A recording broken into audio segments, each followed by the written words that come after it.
Bonjour, belle tribu. Allô à la belle communauté. Eh ben, nous voici à Bali pour vous parler de notre cycle, du cycle qui va commencer en septembre prochain. Et on est vraiment en joie de vous parler de ce magnifique programme qui s'annonce. Donc on a décidé pour cette deuxième édition d'appeler ça, c'est le cycle de formation souveraine. C'est vraiment une formation en 5 stages. Et comment on va dire ça?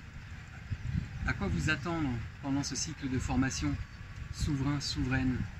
L'objectif de ce cycle, c'est de devenir justement une personne en capacité d'être dans cette souveraineté, dans cette qualité avec soi-même. Donc cette formation va vous permettre déjà d'apprendre à vous rencontrer vous-même, d'apprendre comment fonctionne votre laboratoire intérieur, j'en parlerai un petit peu tout à l'heure. Ça va également vous permettre d'être à l'écoute de vos ressentis intérieurs. Oui, et puis ça va aussi permettre dans les propositions de savoir, de faire un point où vous en êtes, où tu en es par rapport à ton équilibre yin-yang entre ton énergie féminine, ton énergie masculine, comment ça navigue en toi, comment dans ton quotidien tu manages avec ces deux parts, avec toutes ces parts qui sont en toi, pour avoir plus de clairvoyance et de clarté dans ta vie. Ça va aussi permettre de cultiver la détente et le relâchement, puisque la quête du Tantrika, c'est quand même d'être en capacité d'accueillir tout ce que la vie va nous proposer comme expérience depuis un espace, depuis ce centre intérieur, où peu importe ce qui se passe à l'extérieur, on reste dans cet alignement, dans cette équanimité, dans cet équilibre intérieur. Donc évidemment qu'on va utiliser des techniques pour travailler et cultiver l'art de la détente et du relâchement. Oui, et puis pour compléter ce que tu dis, il y a aussi cette notion de savoir où on en est par rapport à ses désirs, ses besoins, ses souhaits, toujours en lien avec son quotidien, en lien avec sa vie, et puis en lien aussi avec sa relation aux autres. Donc quels sont mes désirs? Est-ce que je les écoute? Est-ce que je les connecte? Est-ce que déjà je les connais? Et puis ensuite, est-ce que je suis en capacité de les partager, d'oser les exprimer, quitte à prendre parfois des risques de traverser par exemple la blessure du rejet ou pas. En tout cas d'être vraiment encore une fois dans cette notion de souveraineté et d'autonomie par rapport à tout ce qui navigue en soi dans son centre. Et ce cycle de formation va aussi vous permettre fondamentalement de reconnecter à la joie et à la spontanéité de l'instant, vivre vraiment l'instant présent comme un enfant qui n'a pas de barrière, qui n'a pas de conditionnement, qui est simplement dans cette envie, dans cette soif de découvrir, dans cette soif d'apprendre et de vivre ça vraiment depuis un espace très joyeux, très sans se prendre trop au sérieux. Et ça fait du bien, puisqu'aujourd'hui on est tellement dans un système, on va dire, patriarcal et judéo-chrétien de contrôle, de performance, de comparaison. Là on va laisser un petit peu tomber tout ça pour pouvoir justement revenir à l'essentiel, à quelque chose de très simple, à la fluidité. Et la joie, c'est un très bon moyen aussi d'être heureux, de vivre pleinement l'existence. Donc c'est un petit peu ça qu'on va aborder lors de ces différents stages. Oui, et je compléterai aussi par le fait que, et d'ailleurs c'est ce qu'on dit souvent dans nos stages, c'est qu'il n'y a pas de jugement, on n'est pas des sachants, on n'est pas des maîtres ou des maîtresses, c'est-à-dire que chaque personne est libre et autonome dans nos stages, dans le sens où c'est pas comme à l'école, on a été tellement conditionnés, tellement formatés dès tout petit à devoir s'asseoir sur une chaise et à devoir écouter les consignes sans forcément prendre du recul et se dire mais qu'est-ce qui est vraiment bon pour moi, qu'est-ce que je sens par rapport à ce qui est proposé et est-ce que j'ai vraiment envie de le faire ou est-ce que je ne peux pas aussi adapter par rapport à la proposition. Donc c'est ça qui est beau dans le tantra et dans les propositions du tantra, c'est qu'à chaque instant on réapprend à être autonome, en lien avec ce que l'on sent, avec son équilibre masculin-féminin, avec ses désirs, pour toujours connecter cette joie de l'enfant, justement, comme tu disais tout à l'heure, l'enfant où on peut renouer justement avec cet enfant intérieur et puis venir guérir et penser ses propres blessures existentielles. Un autre paramètre aussi très important, c'est que le tantra, c'est une exploration qui passe par l'expérience de la matière. Donc là, je m'adresse à tous ceux qui sont vraiment toujours très cérébrales et qui fonctionnent que depuis l'espace du cerveau et qui sont très connectés, très identifiés quelque part à leur esprit, à leur mental. Ben, le tantra, en fait, ça va simplement passer par l'expérience de l'observation des ressentis de ce qui se passe à l'intérieur de notre espace, de ce temple, de cette maison. Et c'est vrai que ça change, parce que la tête, elle a envie de comprendre, elle a envie d'avoir les questions, les réponses, d'avoir quelque chose de très structuré, de savoir où elle va, de comment ça se passe. Et souvent, on laisse de côté justement cette part d'observation et de ressenti. Donc oui, le tantra est fondamentalement une voie qui nous permet de passer par l'expérience à travers la matière. Et quand on vit l'expérience à travers la matière, on agrandit notre cercle d'apprentissage, notre champ d'exploration. Et donc, finalement, à un moment donné, même l'esprit, même le mental va s'approprier cette nouveauté, puisque du coup, à partir du moment où on a vécu l'expérience, ben, le mental ne peut pas dire que c'est pas possible ou qu'il n'a pas vécu. Et donc, à partir de ce moment-là, ben, c'est simplement qu'il va se l'approprier et il va l'intégrer. Il va l'intégrer dans son champ de ce qui est ok, de ce qui est possible. Et c'est pour ça que c'est un outil de transformation et de guérison très très puissant. Alors justement, c'est pour ça qu'à travers cet outil de transformation qui est puissant, on a vraiment bâti un cycle transformatif et déconditionnant à travers 5 stages. Donc je te laisse en parler, Shiva-Chris. Oui, alors effectivement, ce cycle de formation, il a 5 modules. Le premier module, ben, c'est un module qui est sur le thème du corps. Le thème du corps, ça va nous permettre de reconnecter au corps physique, d'aller plonger dans ses ressentis, d'aller lui laisser de l'espace pour nous passer les messages, puisque le corps est un formidable messager. Ensuite, on a le deuxième module qui est sur le thème du cœur. Le cœur, l'amour qui est déjà là, mais qui est souvent un petit peu emprisonné dans toutes les barrières de protection qu'on a mis en place au fil de notre évolution, du fil de notre vie. Donc le but de l'espace du cœur, c'est vraiment d'ouvrir cet espace pour que l'amour qui est déjà là puisse se mettre en circulation, pour qu'on puisse offrir l'amour qui est déjà à l'intérieur de nous-mêmes à tout notre univers à nous, et aussi à tout ce qui nous entoure, à ceux qui sont proches de nous, à notre famille, à nos amis, à notre compagne, à notre compagnon, à nos collègues de boulot, à tous ceux qui croisent notre route. Ensuite, on a le troisième module qui est sur le thème de l'esprit, où justement on va faire un vrai travail pour comment, plutôt que d'être en tension, comment sortir un petit peu de cette lutte intérieure entre cette petite voix qui nous dit « Ah, c'est bien, c'est pas bien », et l'autre qui nous dit « Oui, mais tu sais, tu devrais faire ça, c'est vers là que j'ai envie d'aller ». Quand on a un petit peu cette dualité intérieure qui vient un petit peu frictionner, ben, le but de ce troisième opus, c'est simplement de faire de son mental, de faire de son ego un allié pour que l'espace de l'esprit puisse avoir de la place et puisse justement laisser de la place à l'intuition. Et on a le quatrième module qui est sur le thème de l'énergie, puisqu'il y a énormément d'énergie qui circule en nous, et dans le tantra on parle beaucoup d'énergie vitale, d'énergie sexuelle ou de l'énergie de la kundalini. Finalement, peu importe l'étiquette qu'on va coller là derrière, c'est cette énergie qu'on va simplement essayer de mettre en mouvement et qu'on va essayer de monter en taux énergétique, parce qu'à partir du moment où on est en mouvement et à partir du moment où cette énergie circule, ben, elle circule librement entre le corps, avec de l'amour et avec de la clarté de l'esprit. Donc c'est un petit peu le laboratoire intérieur qui est très très important justement de cultiver, d'apprendre à se connaître soi-même. Avant de vouloir connaître ce qui se passe à l'extérieur, ben, le but c'est vraiment d'apprendre comment ça fonctionne à l'intérieur de nous. Comment fonctionne cet esprit, comment fonctionne cet espace du cœur, comment fonctionne le corps et comment fonctionne cette énergie là-dedans. Et le cinquième module, celui-ci, il est plutôt basé sur l'alchimie de ces 4 dimensions, de ces 4 espaces en nous. C'est une célébration, c'est un petit peu la quintessence de tout le travail qu'on aura fait. Et évidemment que là, on va aller assez loin dans toutes les pratiques. Ouais, je vais parler des pratiques un petit peu plus tard, mais je vais te laisser la parole par rapport au cadre. Et c'est pas grave si on ne nous voit pas trop, parce que là il y a le soleil qui se couche, donc on a un jeu d'ombre et de lumière, et je vois que Sabrina essaie de bouger pour que, voilà, il n'y a pas trop de lumière. Alors, donc voilà. on va essayer de se mettre en position pour que... Mieux par là. Le soleil se couche, pas très loin.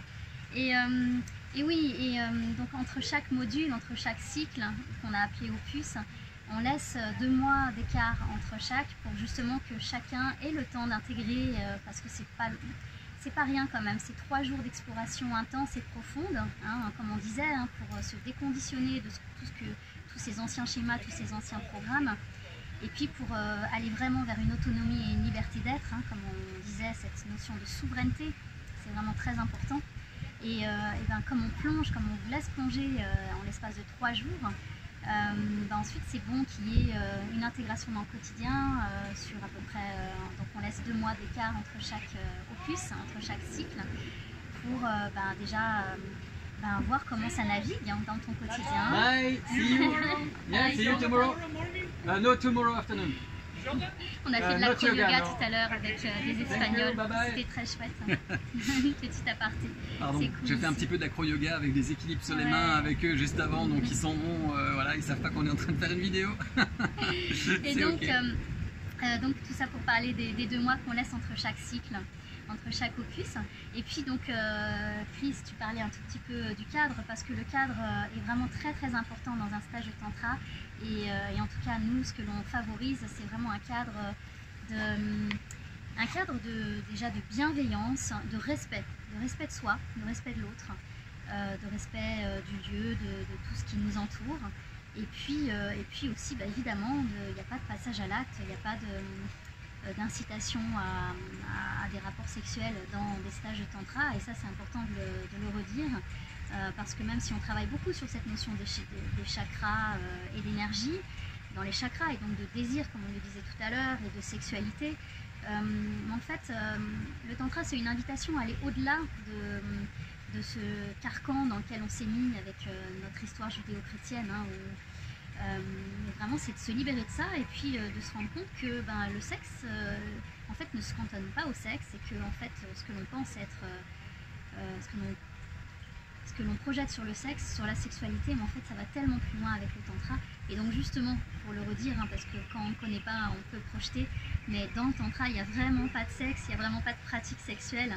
Par contre, il y a beaucoup de sensualité, il y a beaucoup de respect, il y a beaucoup d'amour. Il y a donc l'égrégore, hein, le phénomène du groupe. C'est comme une famille, parce que dans cette plongée qui dure 3 jours, c'est quand même pas rien. Et donc il y a l'effet groupe qui est vraiment important, parce que comme il y a cette bienveillance, et puis il y a une richesse des personnes qui sont là. D'ailleurs, moi, vraiment, hein, depuis le temps que j'anime des stages de tantra, je me sens vraiment honorée de pouvoir accueillir les participants qui sont là, parce que souvent ce sont des personnes pépites qui sont en recherche, qui ont déjà plus ou moins pas mal navigué, qui sont des thérapeutes ou pas, mais en tout cas qui se sont beaucoup questionnés sur leur vie, qui ont des parcours de vie vraiment hyper riches. Et donc je me sens vraiment privilégiée de pouvoir accompagner de telles personnes. Et donc il y a cet égrégore du groupe qui est vraiment super super important et super bon pour que tout le monde se sente soutenu et bien dans ce grand voyage. Moi je voulais aussi parler un tout petit peu de l'axe de transmission, puisque le tantra en fait c'est vraiment un travail sur la conscience et sur l'énergie. La conscience, c'est pouvoir prendre le recul nécessaire pour pouvoir observer tout ce qui se passe dans ce laboratoire intérieur dont on a discuté tout à l'heure. Et c'est prendre un peu de recul sur tout ce qui se passe dans notre vie, dans notre quotidien. Donc l'axe de la conscience, c'est ce qu'on va appeler Shiva dans le tantra. Et évidemment que le fait de pouvoir être en autonomie pour activer son énergie vitale et pouvoir être conscient de cette énergie qui nous traverse et qui circule à l'intérieur de nous, c'est Shakti. Donc nos piliers de la transmission, c'est Shiva et Shakti, la conscience et l'énergie. Et on s'appuie sur 4 piliers fondamentaux qui sont très précieux. Le premier de ces piliers, ça va être la méditation. La méditation, ça va être notre capacité à revenir à l'intérieur et à se rencontrer soi-même. Parce que dans tous les cas, c'est toujours le tantra une histoire entre nous et nous. Si on pense que les circonstances à l'extérieur sont vraiment à l'origine et ont de l'influence sur ce qui nous arrive, c'est qu'on ne prend pas notre part de responsabilité. De mon point de vue, en tout cas, de notre point de vue, c'est vraiment Voilà, la méditation, l'apprentissage de soi-même, quand on apprend comment ça fonctionne à l'intérieur de nous, et quand on est dans cette qualité de souveraineté, dans cette clarté intérieure, dans cette détente, dans cette capacité à s'exprimer en fonction de ce qui nous traverse, sans jeter la pierre à qui que ce soit, et en même temps en étant très, très ancré, j'ai envie de dire, c'est très important. Donc le premier pilier, c'est la méditation. Le deuxième pilier, ça va être le mouvement. À partir du moment où on met le corps en mouvement, ou à partir du moment où on se met en mouvement, ben, l'énergie peut se mettre à circuler. Parce que tant qu'on est statique, tant qu'on est figé, il n'y a rien qui bouge. Et donc l'énergie ne peut pas circuler. Et avec l'énergie qui circule, il peut y avoir vraiment beaucoup de process de libération ou de prise de conscience. Donc c'est pas que intellectuel, ça peut être aussi par le mouvement, ça peut être par l'exploration. Ensuite, on a évidemment un des piliers fondamentaux qui est la respiration. Avec les techniques de respiration qu'on utilise, on peut vraiment devenir autonome dans l'extase, dans le plaisir, sans être aussi en dépendance de qui que ce soit, de quoi que ce soit. Et ça, c'est aussi un cadeau formidable. Et avec la respiration, le fait d'être conscient de sa respiration, ben comme les yogis l'utilisent dans les asanas, le fait d'être dans une respiration lente, profonde, et d'être en conscience avec le corps qui fait des mouvements, qui va nous permettre de nous détendre et d'aller nous étirer, c'est vraiment précieux d'utiliser aussi la respiration. Et puis on a le quatrième pilier qui est un petit peu plus, un peu moins utilisé, un peu moins commun, j'ai envie de dire, bien que si vous êtes fan de métal ou de rock'n'roll, voilà, le son c'est quelque chose de très précieux aussi, mais c'est le son de l'expression. Comment est-ce que j'arrive à m'exprimer, comment je communique, comment est-ce que j'arrive aussi à laisser l'extase s'exprimer à travers ma voix, à travers ce chakra-là. C'est donc les 4 piliers. Méditation, mouvement, respiration, son, qui nous permettent de cultiver l'énergie et la conscience. C'est ça l'axe de notre transmission. Ouais. Et puis, ce qu'on a envie de dire, c'est que Tantra Amour a eu un an il y a peut-être un mois ou deux, à travers notre création et notre magnifique partition. Donc, on a déjà animé un premier cycle de formation qui s'est terminé, qui s'est clôturé en avril. Là, je fais une petite parenthèse pour dire qu'il y avait 25 personnes pour ce 4e opus. Et franchement, c'était tellement merveilleux de voir toutes ces personnes qui sont venues 1 fois, 2 fois, 3 fois ou pendant tout le cycle, de voir les changements, les transformations, les prises de conscience, de voir la confiance aussi qui nous témoigne par rapport à notre guidance, par rapport à ce qu'on ouvre comme proposition tantrique dans ce merveilleux lieu du hameau de l'Étoile. Donc une gratitude infinie à celles et ceux qui sont déjà venus nous voir, avec qui on a déjà eu l'occasion de... On pense à vous, on vous aime. On sait que vous allez sûrement nous regarder. Et ouais, parce que pour nous c'est important de proposer un accompagnement de qualité. On est tous les deux des thérapeutes. Moi je suis thérapeute depuis 7-8 ans en psychologie biodynamique. J'accompagne en cabinet. Je te laisse parler pour ta partie. Moi je viens tout fraîchement de terminer ma formation de thérapeute sur les constellations familiales, que ce soit en individuel ou sur les groupes. J'adore le travail subtil des constellations et des mises en situation dans le champ énergétique de ce qui peut être important par rapport à notre histoire de vie, notre histoire familiale, notre histoire transgénérationnelle, nos mémoires de vie antérieure. Enfin voilà, on touche un petit peu à des champs vachement plus subtils. Et puis aussi nos formations de massage qui sont aussi très importantes, puisque le toucher est un vecteur tellement puissant, et dans le tantra on utilise aussi le toucher, la qualité de toucher avec soi-même et le toucher avec aussi les personnes avec qui on peut être dans la pratique. C'est un outil formidable pour que le mental se mette au repos et qu'on puisse vraiment laisser cette énergie, cet amour circuler à l'intérieur, et qu'on puisse être dans un mental pacifié quelque part.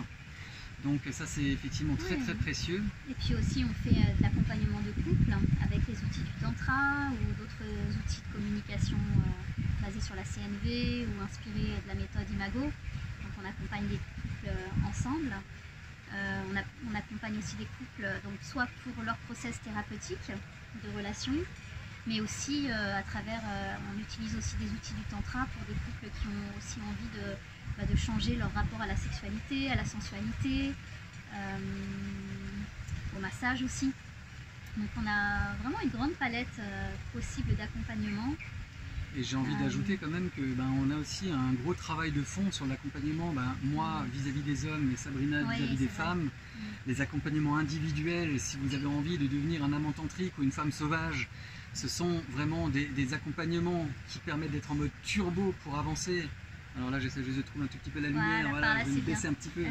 Mais c'est vrai que oui, ça c'est très très important parce que le fait de pouvoir être en capacité de vous accompagner en individuel et d'offrir ça dans les groupes en utilisant les polarités de nos compétences, c'est vraiment, c'est formidable. Tantramour, on a décidé de s'appeler Tantramour parce qu'on est persuadé que le combo du tantra et de l'amour, c'est pas très différent déjà d'une, mais en même temps, on est persuadé que l'amour c'est le plus grand des transformateurs et le plus grand des guérisseurs. Et nous, on accueille tout le monde là où il en est, dans son chemin d'évolution. On ne fait pas de comparaison, on n'a pas de jugement. Vraiment, on accueille les gens avec toute la bienveillance et avec beaucoup de cœur. Et si on peut, avec notre guidance, avec notre accompagnement, vous soutenir, pour faire un pas de plus dans votre chemin d'évolution, c'est ça en fait qu'on a envie. C'est vraiment ça notre objectif. On n'est pas des gourous, on n'a pas la science infuse, on est des êtres en chemin comme tout le monde.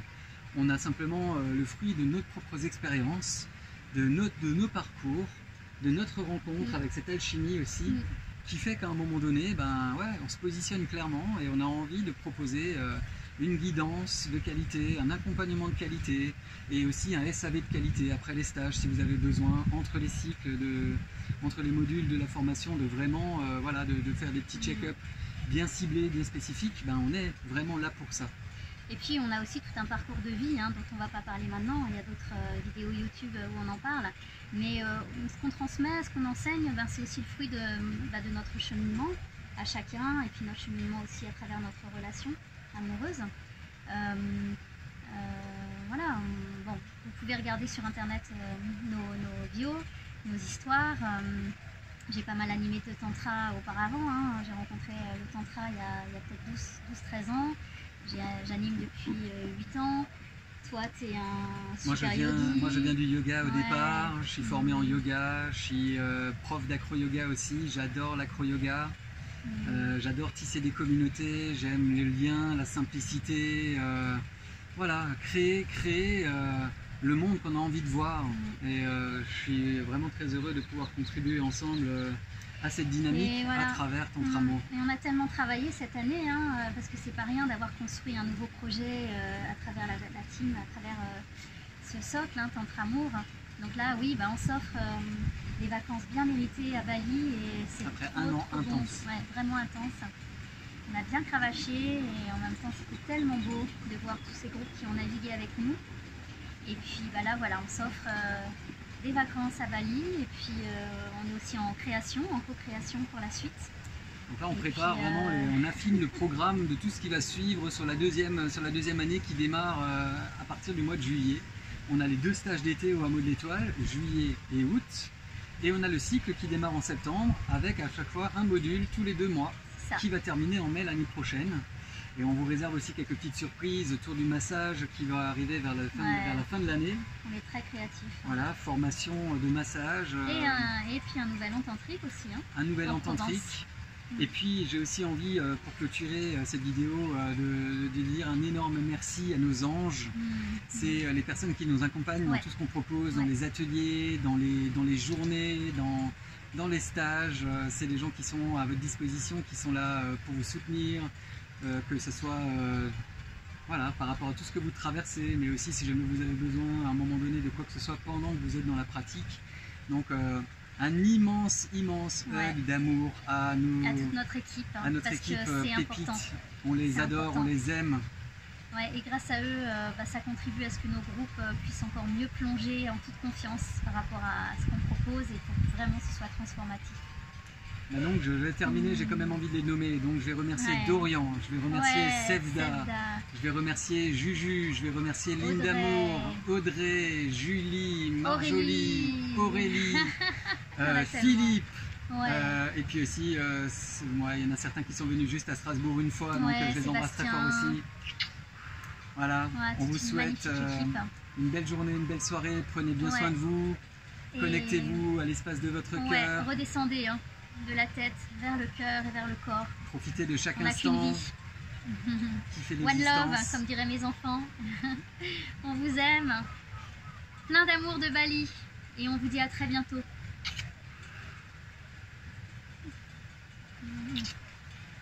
Bon, ça sort pas mal. Éteins.